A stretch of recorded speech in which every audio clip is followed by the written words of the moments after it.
En ce soir, je voudrais vous souhaiter une spéciale bienvenue. Bienvenue à cette édition des 10 jours de prière 2025. Sous le thème inspirant, quand vous priez, quand tu pries. Nous sommes invités à entrer dans une communion plus profonde avec Dieu à travers la prière, la méditation et le service. Ce moment spécial est une occasion unique de renouveler notre engagement spirituel et de raviver notre foi. Notre objectif durant ces 10 jours, nous rapprocher de Christ et demeurer en lui, comme enseigné dans Jean 15, verset 5. Je suis la vigne, vous êtes les branches. Si vous demeurez en moi et si je demeure en vous, vous porterez beaucoup de fruits. Sans moi, vous ne pouvez rien faire. Ce que nous allons vivre ensemble, ce sont des moments de prière collective et personnelle, une méditation quotidienne, régulière, avec le pasteur Patrick Luciat, pour approfondir notre compréhension des Écritures, une exploration des promesses divines qui nous encourage à demeurer dans une relation constante avec notre Sauveur. Pourquoi participer? La prière n'est pas seulement un acte spirituel, c'est une connexion puissante avec la source de toute vie. En ces temps d'incertitude, elle nous offre direction, paix et force pour affronter chaque défi avec foi et assurance. Durant ces 10 jours, du 8 au 17 janvier 2025, nous nous réunirons ici en présentiel mercredi, vendredi, dimanche, lundi, mardi de 18h45 à 20h. Jeudi, les 2 jeudis, les messages seront sur YouTube, Oreb 97.2. Et samedi matin, samedi 11, nous nous retrouvons ensemble ici dans le culte d'adoration de 8h45 à 12h. Chaque jour, nous explorerons avec le pasteur Luciat une facette différente de la prière et de la communion avec Dieu. Je ne pourrais vous laisser avant de vous lancer un appel à l'action. Le Seigneur nous appelle à demeurer en lui, non seulement par la prière, mais aussi par l'action.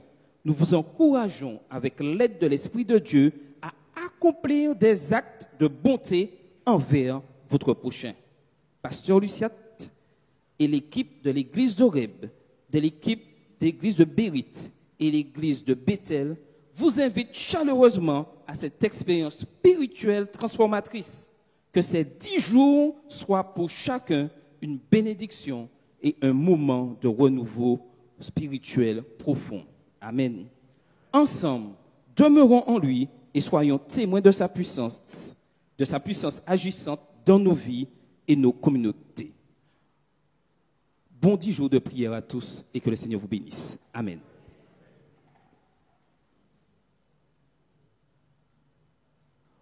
Bonsoir à tous.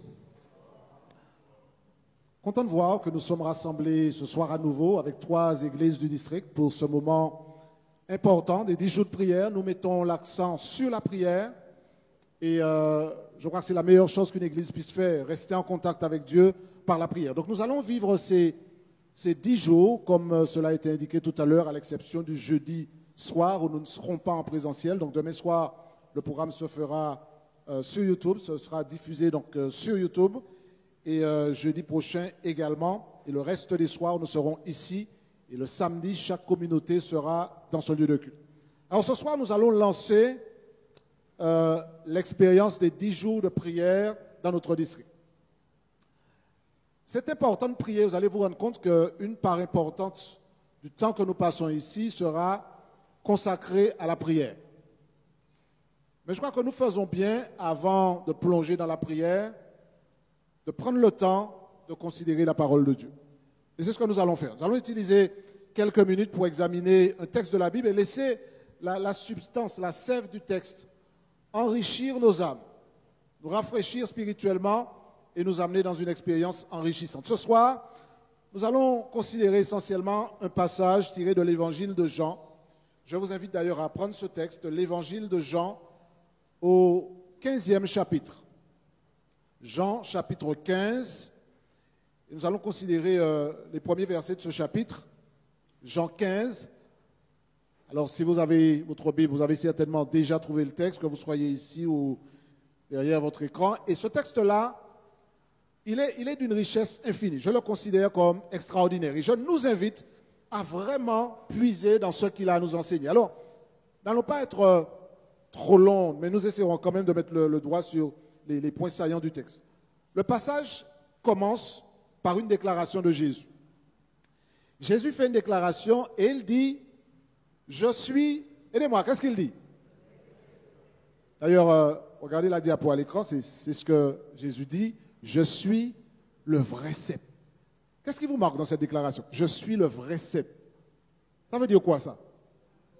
Il y a un faux cep. Alors, je suis le vrai cep. Vous savez ce que c'est qu'un cep? Un cep, c'est un pied de vigne, d'accord? C'est important de savoir pourquoi Jésus dit.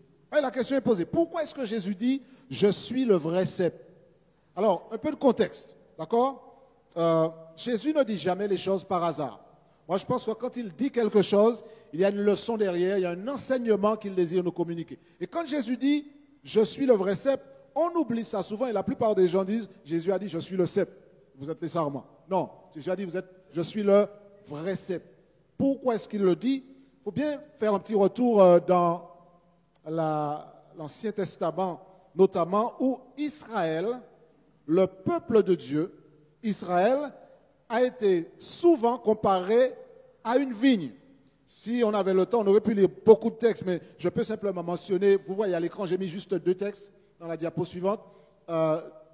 Psaume 80, versets 8 à 18, Jérémie 2, verset 21, et il y a encore une foultitude de textes qui montrent que dans la Bible, le peuple d'Israël est comparé à une vigne. Mais lorsque le peuple est décrit comme une vigne, c'est quasi exclusivement pour parler de ses échecs, du fait qu'elle se soit corrompue et qu'elle n'ait pas produit de fruits. Donc quand Jésus vient dans Jean 15, il ne dit pas simplement « je suis le cep ». Il est en train d'établir un contraste en disant « je suis le vrai cep ».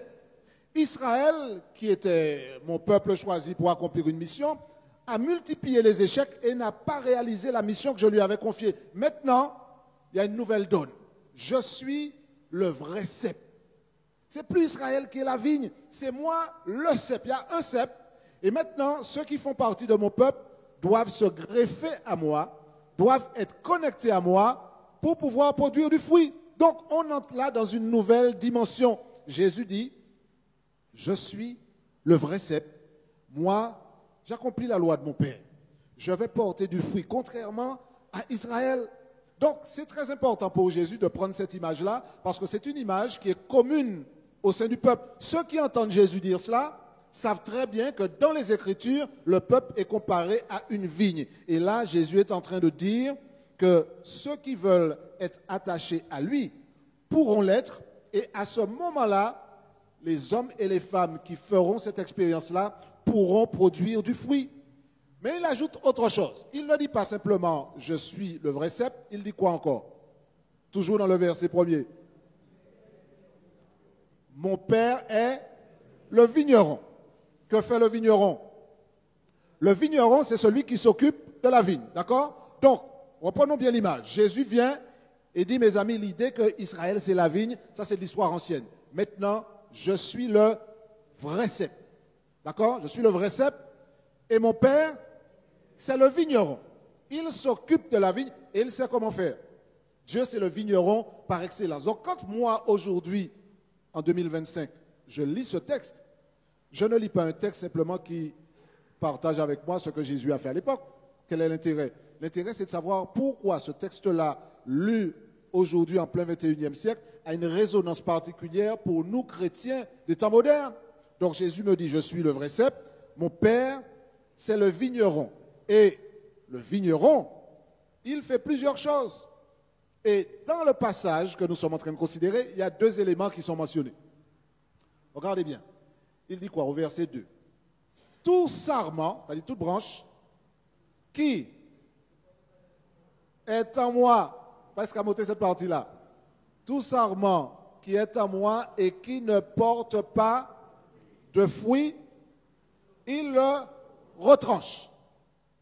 Très important. Donc le vigneron, le père de Jésus, le vigneron, une de ses tâches, c'est de s'assurer que le sarment qui est là, mais qui ne porte pas du fruit, soit retranché. C'est intéressant cela, parce que si je suis attaché au cep, l'idée c'est que je porte du fruit, d'accord? Mais si je ne porte pas du fruit, Jésus déclare, mon père le vigneron retranche le sarment ou la branche qui ne porte pas de fruit. Il va retrancher. Alors c'est quelque chose de grave, parce que la branche est retranchée, la branche est coupée, elle est mise de côté. Alors, comprenez bien, hein, on ne peut pas produire du fruit si on n'est pas attaché à une branche. Je suis persuadé que si vous rentrez chez vous et puis vous voyez une branche d'oranger qui produit des oranges, mais qui n'est attachée à rien du tout, certains disent fuyons, fuyons. En général, ce n'est pas clair hein, quand une branche porte du fruit, ou bien elle est attachée à rien du tout. Pour porter du fruit, il faut être attaché au cep, dans le cas de la vigne, d'accord? Donc, le vigneron s'assure que si la branche ne porte pas de fruit, elle n'a rien à faire là. Si elle ne veut pas rester connectée à la branche et puis recevoir cette sève qui donne la vie et qui permet de produire du fruit, eh bien le père vigneron va enlever cette branche. C'est ce que Jésus déclare. Et puis il va plus loin. Et là encore, je trouve ça extraordinaire. Et tout sarment, par contre, qui fait quoi? Tout sarment qui porte du fruit, il l'émonde. L'émondage. C'est quoi l'émondage? L'émondage, c'est une pratique. Alors, je ne sais pas s'il y a des agriculteurs ici. Je ne suis pas spécialiste, mais en préparant ce sermon, j'ai fait un petit peu de recherche. Oui, voilà. Ben, tu es dans le métier, mon cher. L'émondage. On s'assure que la plante est dans les meilleures conditions pour produire du fruit. Ça veut dire que je vais tailler, je vais couper là, je vais enlever les vieilles branches qui ne vont rien produire et qui vont en fait empêcher la croissance optimale de la plante. Donc l'émondage est réservé à ceux qui produisent du fruit. Mais ça fait mal l'émondage, hein? Parce qu'il faut couper. Il faut couper. Mais on ne coupe pas pour retrancher, on coupe pour permettre de faire quoi? Et c'est le reste du texte qui nous éclaire. Et moi je trouve ça extraordinaire. Tout sarment qui porte du fruit, il l'émonde. Pourquoi? Afin qu'il porte encore plus de fruits. Ah, Dieu a la main verte. On n'était pas au courant, mais on découvre cela. Il émonde la branche de telle sorte qu'elle porte encore davantage de fruits. Alors, faisons clairement une différence entre émonder et retrancher. La branche ou le sarment, pour rester dans le langage biblique, qui est là sans porter du fruit, le père vigneron a une solution. Retrancher, couper, séparer. Parce qu'il n'est pas question que la branche reste là sans produire du fruit. Ce serait un non-sens. Si vous êtes attaché au cep, c'est pour recevoir la sève, ce dont la branche a besoin, pour produire du fruit. Donc il y a malfaçon quelque part si vous êtes attaché et que vous ne produisez pas du fruit. Et le père a décidé que la solution, c'est de retrancher. Mais émonder, c'est autre chose. Émonder, c'est dire, voilà, tu portes du fruit, mais je vais tailler, je vais enlever ça, je vais créer les conditions optimales pour que tu portes encore davantage de fruits. Quand vous regardez l'image que j'ai mise à l'écran, si on ne fait pas attention, on pourrait se dire, waouh, c'est quoi ces pieds de vigne là? C'est sec, ça n'a rien du tout là. Hein? Autant brûler cela. Erreur. Là, on a affaire à un vignoble qui a été émondé. Et là, la plante telle qu'elle est là, elle va fleurir et elle va donner encore davantage de fruits parce que le vigneron s'est assuré de faire en sorte que tout ce qui était en trop soit enlevé, ça soit taillé, émondé. Et là, la plante pourra donner encore davantage de fruits. Et puis, poursuivons. Lorsqu'il dit portera encore davantage de fruits, on passe au verset 4. Il va ajouter un élément. Alors là, je trouve que c'est simplement phénoménal. Demeurez, dit-il, en moi et je demeurerai en vous. Ce n'est pas la branche qui porte du fruit d'elle-même, c'est le fait qu'elle soit attachée au pied de vigne, au cep, qui lui permet de recevoir ce dont elle a besoin pour porter du fruit. Est-ce qu'on est d'accord là-dessus? OK? Donc, je dois, pour porter du fruit et porter encore davantage de fruits, rester connecté à la branche, rester connecté au cep. Et c'est pourquoi Jésus dit, demeurez en moi et je demeurerai en vous. Comme le sarment ne peut de lui-même porter du fruit s'il ne demeure attaché au cep, ainsi vous ne le pouvez non plus si vous ne demeurez en moi. Alors, comme nous ne sommes pas dans un cours d'agriculture, le Seigneur dit cela pour nous illustrer l'importance qu'il y a pour nous en tant que chrétiens de démontrer que nous appartenons au vignoble du Seigneur, que nous sommes connectés au cep divin et que nous recevons cette sève-là sans laquelle ni vous ni moi ne pouvons produire du fruit. Et quand Jésus dit « demeurez en moi », il est en train de mettre le doigt sur le secret d'une vie chrétienne productive. Il y a des chrétiens qui végètent, qui sont là et qui simplement continuent la routine, mais on ne voit pas les fruits qui se développent, on ne voit pas l'épanouissement. Et je déclare que cette phrase que prononce Jésus, elle est riche en enseignements. On ne peut pas se contenter de connaître Jésus simplement, de parler de lui, de chanter à son sujet. Il s'agit pour nous chrétiens de vivre avec lui, de vivre par lui, de vivre pour lui.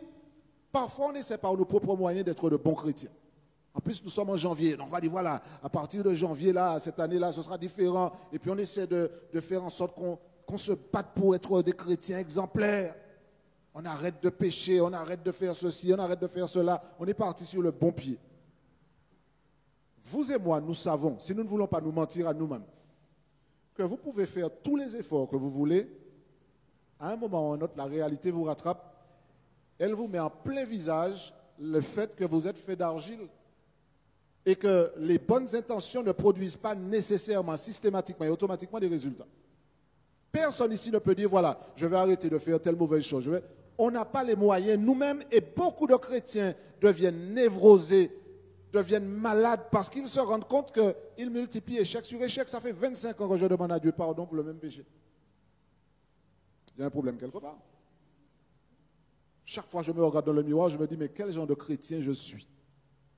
Comment est-ce que je peux faire en sorte que je produise davantage de fruits? On a l'impression que ma vie spirituelle est rabougrie, qu'avant j'avais quelques fruits, mais là, il y a quelques fruits qui ne sont même pas arrivés à maturité.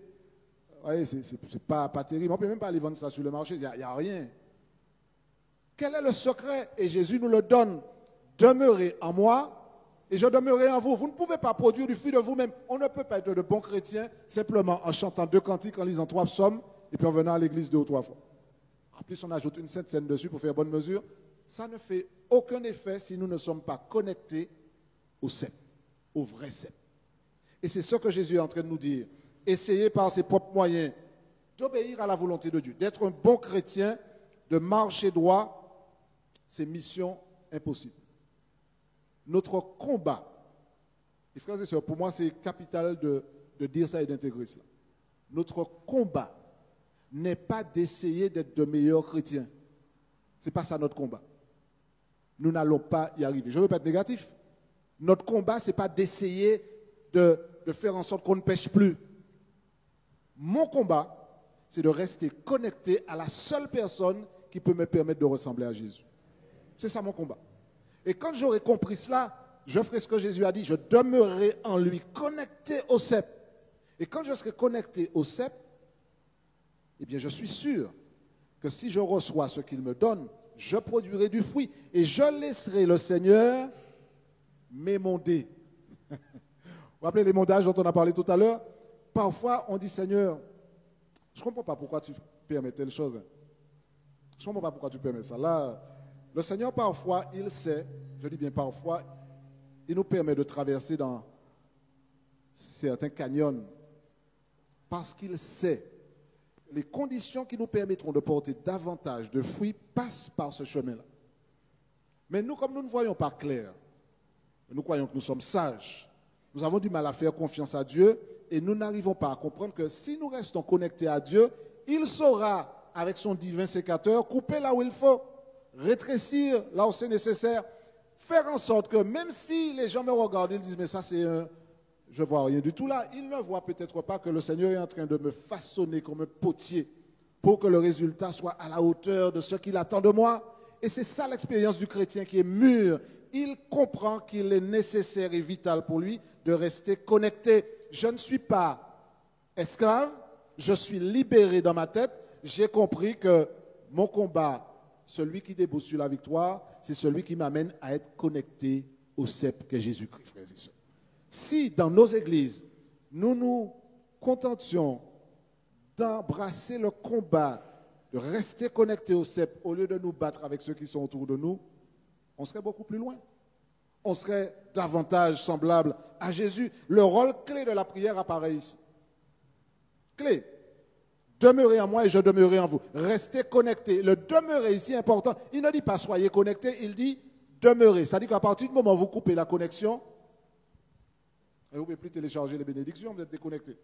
Donc il faut pouvoir rester dans cette connexion-là, la prière constante. Vous savez qu'il y a des gens qui prient uniquement lorsque la fameuse phrase adventiste résonne dans leurs oreilles, prosternons-nous pour la prière. C'est le seul moment où ils vivent une expérience de prière. Et puis parfois, quand le repas est devant eux et qu'ils se rappellent ce que dans leur enfance on leur a enseigné. L'idée pour nous, c'est de faire de la prière une expérience quotidienne. Je prie tout le temps. Je suis tout le temps dans une expérience de prière parce que je demeure connecté à Jésus. Je demeure connecté au cep.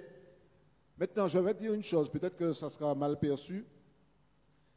Mais ce n'est pas grave, comme vous êtes des gens de prière, vous m'aurez pardonné avant même que je dise ça. Il y a des gens qui aiment beaucoup la prière. C'est bien. Il y a des gens qui prient beaucoup. Et parfois, plus ils prient, plus ils sont scélérats. Des fois, on a des gens qui sont des personnes mais vraiment malhonnêtes, méchantes et dures, mais qui prient tout le temps. On se dit chercher l'erreur. J'en ai rencontré des spécimens qui priaient tout le temps. À 4 heures du matin, il faut prier. À 2 heures du matin, il faut prier tout le temps. Mais quand ils ouvrent la bouche, même les jurons qui ne sont pas encore sortis, homologués, ils les connaissent. Et ils les pratiquent. La question n'est pas de dire je sais prier beaucoup et je vais aligner quelques phrases. La prière, c'est une démarche où je reconnais que sans Christ, je ne peux rien faire. Et je dis, Seigneur, comme je ne peux rien faire, je me connecte à toi. Et je répète, si je suis connecté à Jésus, au vrai cep, je ne vois pas comment je peux dire à telle sœur, ne me dis pas bonjour, ne viens pas près de moi, je ne veux pas prier avec toi. Ça n'a aucun sens, mes frères et sœurs. Comment je peux dire que je suis connecté à Jésus et puis que je raconte des faussetés sur le dos de X, Y et Z? Mais je prie à 3 heures du matin tout le temps. Alors, l'erreur serait de dire, ah voyez, parce que Lucien t'a dit, il ne faut pas prier à 3 heures du matin. Ceux qui ne prient pas du tout, parfois, ils sont pires. Donc, l'idée n'est pas de chercher à savoir qui fait quoi, c'est moi-même, je dois me regarder dans le miroir et dire, est-ce que j'ai compris le rôle clé de la prière? Est-ce que je demeure connecté à Jésus? Et est-ce que je fais en sorte que la prière, selon Dieu, n'est pas simplement une pratique de routine? Il y a des personnes qui prient tout le temps, il y a même des pays où la prière est devenue automatique. Dans certaines religions, j'ai eu l'occasion de voir, il y a des rouleaux de prière, des cylindres. Ça m'a impressionné. Je ne savais pas ça au début. Je suis arrivé dans un pays où j'ai vu des moines qui passaient et qui tournaient des gros cylindres où il y avait des textes écrits. Je me suis dit, mais qu'est-ce qu'ils font là? Et puis après que j'ai m'a dit, oui, voilà, eh bien, c'est des moines shintoïstes, je crois, qui croient que voilà, la prière doit être constante. Donc, chaque fois que le cylindre arrête de tourner, hop, on donne un dernier tour encore. À chaque fois, et là, ça tourne, donc ça prie. C'est des moulins à prière. Heureusement qu'on ne pratique pas ça ici. Mais on prie parce qu'on ressent le besoin de rester connecté à Dieu. On sent le besoin de recevoir de lui ce que nous, on ne peut pas produire nous-mêmes. Il a dit, et je crois qu'il a raison, sans moi, vous ne pouvez rien faire. Donc je ne suis pas un bon chrétien parce que ça fait 50 ans que je suis à l'église. Je ne suis pas un bon chrétien parce que je sais bien prêcher, je sais bien chanter ou réciter. Je suis un bon chrétien parce que je reste connecté à Christ. Je demeure en Christ et Christ demeure en moi. Et la Bible dit très clairement, à leurs fruits, vous les reconnaîtrez. Matthieu 7, 16. Que voit-on dans nos vies? Question. Que voit-on? Quel fruit? Est-ce qu'on voit l'arrogance, de la dureté, le mensonge, la violence, l'hypocrisie, ou est-ce qu'on voit la bienveillance, l'amour, l'esprit de pardon, la charité, tout ce qui constitue le fruit de l'esprit en fait?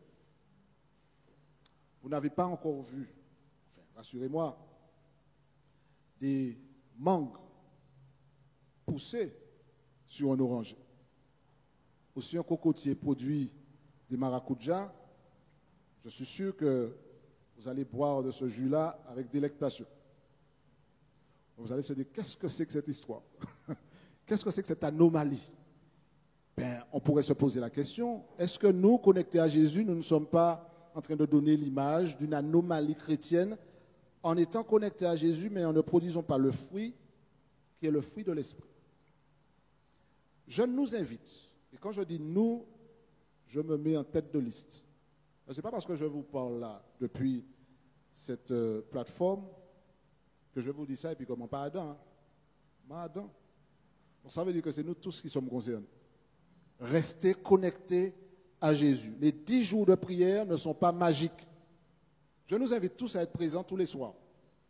Ce n'est pas parce que j'ai fait les 10 jours de prière que magiquement je deviendrai un bon chrétien. Je deviendrai un bon chrétien parce qu'à travers cette expérience-là et d'autres, j'ai compris la nécessité pour moi de mettre de côté tout ce qui m'empêche de rester en Jésus, de demeurer en lui, de garder cette connexion. Vous ne pouvez pas produire du fruit. On ne peut pas être épanoui, on ne peut pas avancer si on ne demeure pas en lui. Oh certes, on peut donner l'image que ça va. On est là, on est bon chrétien, on arrive à l'église, on participe au programme. Ce n'est pas ce qui est fondamental. Je répète, le Seigneur en revenant et en ouvrant son royaume ne dira pas combien d'efforts tu as tenu, Georges, combien d'écoles du sabbat tu as animé, chers frères, chères sœurs. Non. Ceux qui sont connectés à Jésus, le Seigneur les reconnaîtra. Alors, comme nous n'avons pas un temps infini, je voudrais juste mettre l'accent sur 2 autres choses et terminer. Je peux avoir l'apparence d'être attaché parce que je pratique. Vous avez vu, si vous êtes en moi et que vous ne produisez pas du fruit. Donc, je peux venir à l'église, je peux participer à tous les programmes. Cela ne signifie pas que je sois vraiment quelqu'un qui demeure en Christ. Je peux faire les 10 jours de prière et en sortant d'ici, aller pratiquer les œuvres des ténèbres. C'est simple. Mais est-ce que je demeure en Christ? Ça ne fait pas de moi quelqu'un d'infaillible. Nous pouvons tous errer, nous pouvons tous fauter, parce que nous sommes des pécheurs en chemin, sauvés par grâce. Mais l'effet de la connexion à Jésus, ça doit se voir. Et je refuse de croire qu'il y a une fatalité à être des mauvais chrétiens. On peut être un bon chrétien si Jésus habite en nous. D'ailleurs, laissez-moi vous lire le verset avec lequel on va terminer, au verset 5. Je suis le cep, vous êtes les sarments. Celui qui demeure en moi et en qui je demeure porte quoi? Beaucoup de fruits, car sans moi, vous ne pouvez rien faire. On va terminer. Donc, je vais quand même retenir une chose dans la séquence qu'on a lue. En fait, je vous avoue que je n'avais pas fait attention à cela. Il y a un élément que j'ai noté, parce que l'expression « en moi », « demeurer en moi », dans les 6 premiers versets, l'expression « en moi » est répétée 5 fois. En général, quand il y a des répétitions comme ça, c'est à dessein. C'est parce que le Seigneur veut qu'on comprenne que le « en lui », d'accord, en moi, c'est important. C'est répété 5 fois, si j'ai bien compté. Ça veut dire que le Seigneur met l'accent sur le fait que la connexion, c'est en moi. Si vous demeurez en moi, d'accord, restez en moi. C'est ça qui est important. Donc, cette greffe-là dont Jésus parle n'est possible que par une relation spéciale. Et c'est la prière qui nous permet d'établir cette connexion. Et puis enfin, j'ai remarqué qu'il y a quand même quelque chose qui est peut-être fait à dessein par l'auteur du texte. Dans Jean 15, il y a une progression que je vois là qui me semble intéressante. Regardez ce qui apparaît ici. Vous allez voir ça à l'écran. Quand vous lisez le texte, regardez, hein, verset 1 au verset 2. Il n'y a pas de fruit. On est d'accord? Verset 2. Sarment qui est en moi et qui ne porte pas de fruit. On commence par ne pas avoir de fruit. Quand on avance plus loin, on nous dit quoi? Il porte du fruit. D'accord? Qui porte du fruit. C'est celui-là qui sera émondé. Et puis la progression, on avance encore. Il l'émonde afin qu'il porte plus de fruits. Et puis après, Jésus encore remet une couche au verset 5 en disant, celui qui demeure en moi et en qui je demeure porte beaucoup de fruits. moi je trouve ça extraordinaire parce que le texte, dans sa vision littéraire, elle a aussi un message qu'elle véhicule. Quand on étudie le texte, il y a quelque chose qui est dit par la forme, par le fond, et cette progression-là, elle n'est pas anodine. Pas de fruits, du fruit, plus de fruits, et puis beaucoup de fruits. On est dans une démarche, clairement, où le Seigneur veut qu'il nous donne un ballon. Restez connectés à moi. Priez, c'est la prière qui nous permet de maintenir cette connexion-là. Plus on est en moi, c'est ça que Jésus dit, en moi, voilà ce qui va se passer. On n'a peut-être pas de fruits, mais on aura du fruit. On aura plus de fruits. Et là, on aura beaucoup de fruits parce qu'on a compris qu'il faut demeurer en Jésus. Il faut que je m'arrête. Il y a encore beaucoup de choses à voir dans le texte. C'est comme un citron qu'on n'a pas fini de presser. Mais bon, il faut que je m'arrête. Je prie le Seigneur que la parole de Dieu nous impressionne au point de nous amener à dire, puisque Jésus le dit, c'est vrai. Demeurez en moi et je demeurerai en vous. Moi je dis, Seigneur, tu es le vrai cep. J'ai toujours cru que tu étais juste le cep. Maintenant je comprends que tu es le vrai cep. Et nous sommes les sarmes. Alors comment faire pour demeurer et rester connectés? Le Seigneur nous donne un moyen extraordinaire, la prière. Et c'est ce que nous allons faire maintenant. Nous allons entrer dans un temps de prière. Et je laisserai le soin à l'équipe de Réveil Réforme de prendre ce dernier segment de la réunion pour la prière, mais gardons à l'esprit que nous ne pouvons pas avancer, progresser et devenir qui Jésus voudrait que nous devenions si nous ne demeurons pas en Jésus. Et la prière, c'est le moyen qui nous permet d'établir cette connexion au vrai cep. Que Dieu ce soir nous parle, nous interpelle et nous amène à vivre l'expérience que le Seigneur nous encourage de vivre ici et que toute notre vie soit pour la gloire du Seigneur. Nous allons maintenant entrer dans ce temps de prière avec Guylaine. Nous allons, avant d'entrer dans ce temps de prière, introduire ce moment par le chantème, nous permettra de faire la transition. Ensuite, sous la direction de l'équipe Réveil Réforme, nous aurons donc ces différents temps de prière qui nous seront proposés. Que Dieu nous garde, qu'il nous bénisse et surtout que sa parole accomplisse son effet dans nos vies.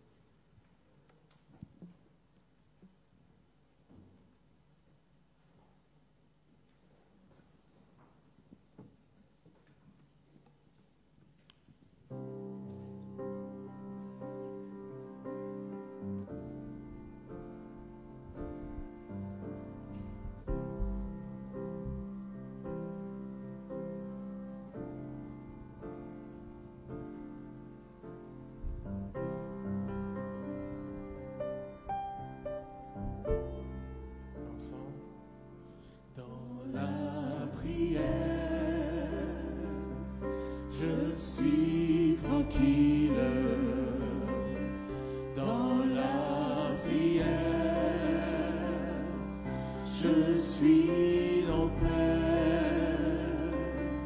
je